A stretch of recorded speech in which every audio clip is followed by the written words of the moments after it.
Yeah? Right? Yes. Deal? Boing. Welcome to the Acquia podcast, Drupal technology, community and business. Welcome to the Acquia podcast, Drupal technology, community, and business.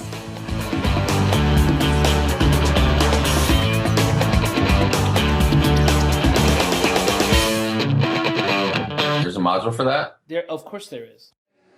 Right.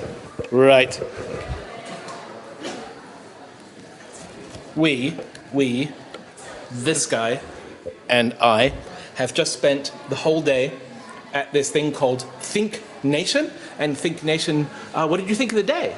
It was very well put together. It was very interesting and engaging. If you had to describe it to someone else who wasn't here, how would you describe this event? Something to almost answer those big questions that you may have. Right, so the format was roughly 5 big questions involving human life at the deepest level. Should we invest in technology to extend it? Should we invest in space flight? Questions about mortality, really kind of serious stuff. And it was put together so there were a series of expert speakers and artists and a poet and some dancers and everybody addressing these questions in different ways. I found it incredibly rich and I was pretty excited. And the plan is to have more of these. Would you come back? For sure. Right. Yeah. So please introduce yourself. My name's Brandon Relph. I'm from Bishop Bell School in Eastbourne. I did my work experience with the company Miggle, which helped design the website for this event. And that's our secret Drupal connection of the day. So what did you do on your work experience? So I was the first person to start the ThinkNation site. Which is built in? Drupal 8. Oh, lovely. And this was back in June time, so it was before it had even been released. And I built lots of the front end, and I also got to use with Drupal 8, which I'd never used before. Right. So what's your development, IT, web sort of background? So in school I study computer science. Outside the school I do lots of computer-related activities. I also own my own company, which we do stuff on the computer and over the internet. Right. So you're an entrepreneur. Yeah, you could call me that.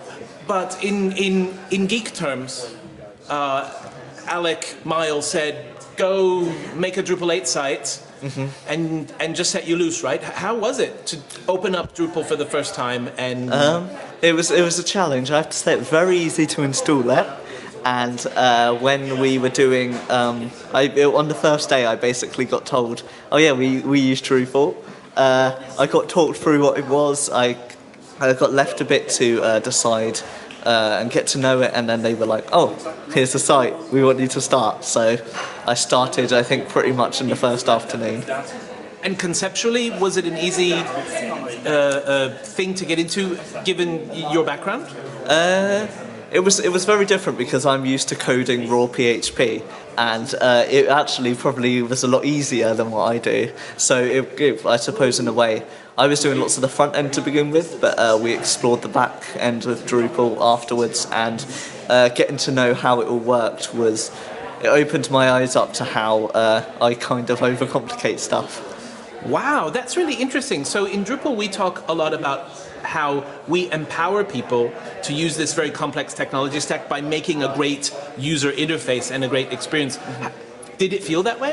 Can you identify with that? Yeah, it felt like the process was a lot quicker than would have necessarily been if I would have had to hard code it. Now, most people that I interview, I'll ask them something like, what's your first Drupal memory? But your first Drupal memory is only June, and it sounds like it was entirely positive. Yeah. Is Drupal something that you're going to try out for your own projects, get back to at some point? I probably will. It's a busy time at the moment with school and everything and running your own company. But it's definitely something that I want to look into in the future, as it seems like a really good alternative to hard coding stuff. So now, I'm just going to stand in front of you so that we can get the height comparison. How old are you? I'm 15. You're 15, thank you very much. So entrepreneurialism is a big theme at this event today. A guy called Ben Towers just had a bit of a speech. He's 17 and he's a serial entrepreneur as well and quite well known here in Britain. Do you think he's a sort of a role model? Yeah, I suppose he's one of those where maybe he could be my target for the next 2 years, because as I progress and I move on, I'd hope that one day I will be standing up at events like this. And I think around now is kind of the starting point of that, with a television interview coming up in the next couple of weeks, and it's going to be taking it from there. So how did you discover programming was for you, and how did you become an entrepreneur? So I discovered programming was for me when I sat down and I realised that I had a problem and that I needed to find a solution. So and programming was that type of thing. So I learnt my first programming language when I was 12, and that was pretty much basic HTML, CSS. And then I got into more of the back end, and I did some Java and a bit of C, and I suppose I became an entrepreneur when I found something that I enjoyed. And I have a friend of mine in Germany who is my business partner, so to speak, and we now, over the past 2 years, have kind of built up the company, and we now have, there's 25 of us, and we all live all around the world. Wow. So getting into tech was a scratch your own itch story. Yeah, it was You one had of a those. problem that you needed to solve, and you went and figured it out. Yeah, and then I noticed that other people also had problems, so why can't I capitalise on that? Hey presto, you had a business. Yep. So what are the 25 of you doing now? So some of you may know the game Minecraft. If not, you can Google it. We use it as For that one person who hasn't heard of Minecraft.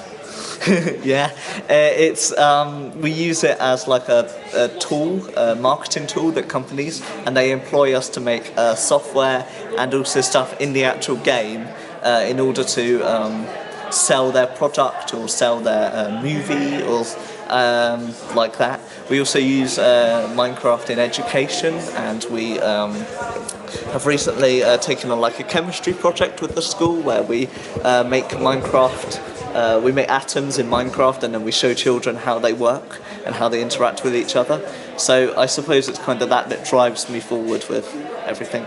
Minecraft it seems to me to be another sort of perfect system where they've made something so abstract and yet so easy to use that you can sort of turn it into anything. Yeah, it's one of those, people describe it as like Lego, and especially when you're building, it's almost like Lego but in a computer.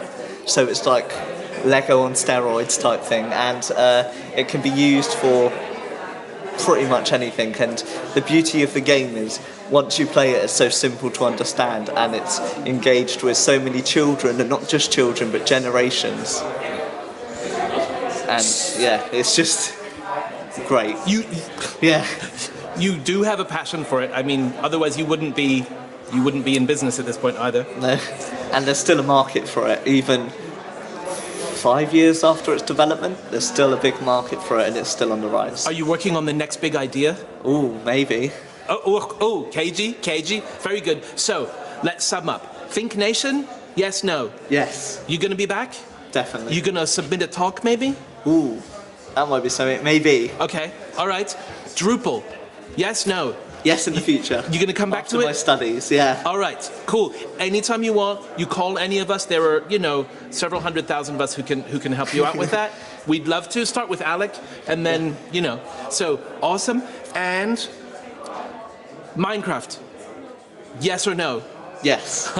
But not forever. It's going to die one day, but Right. for now, it's a great tool, and I plan on using it for the future. Right. So, Brandon, give us your shameless pitch. So if you're looking to further your brand, you can contact us. We're called goCreative. We're an international company in 25 of us in 13 different countries and 7 different time zones. You can find us online at go-creative.co, and you can also find us on Twitter at goCreativemc. It's so nice to meet you. Nice to meet you too. Thanks for taking the time to talk. Thanks for having me.